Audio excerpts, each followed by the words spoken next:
নমস্কাৰ। জীৱনত হয়তো সকলোৱে প্ৰেম কৰিছে, হয়তো সকলোৰে জীৱনলৈ প্ৰেম এবাৰ হ'লেও আহিছে।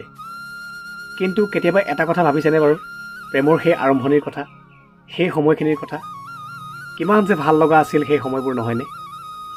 আচলতে যেতিয়া আপোনাক কোনোবাই বহুত বেছি ভাল পায়, তেতিয়া তেওঁৰ চকুত এইখন পৃথিৱীৰ আটাইতকৈ ভাল মানুহজন আপুনি, আটাইতকৈ ধুনীয়া মানুহজন আপুনি।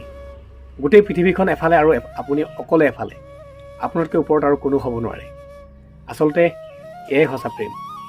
কিন্তু লাহে লাহে যেতিয়া দিন বাগৰি যায়, বছৰ বাগৰি যায়, সৰু সৰু কথাতে তৰ্ক বিতৰ্ক হ'বলৈ আৰম্ভ কৰে।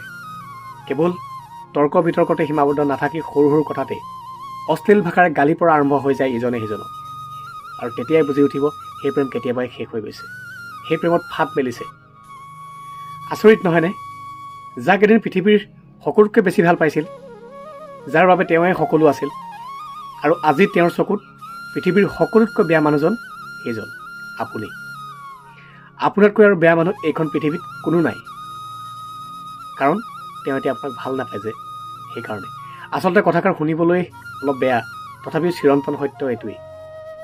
মই কোৱা নাই যে সঁচা প্ৰেম নাই, সঁচা প্ৰেম আছে বাবেতো পৃথিৱীখন ইমান ধুনীয়া। প্ৰেমত দুখ, কষ্ট, যন্ত্ৰণা, বিষাদ আছে বুলি জানিতো প্ৰেম কৰি আছে।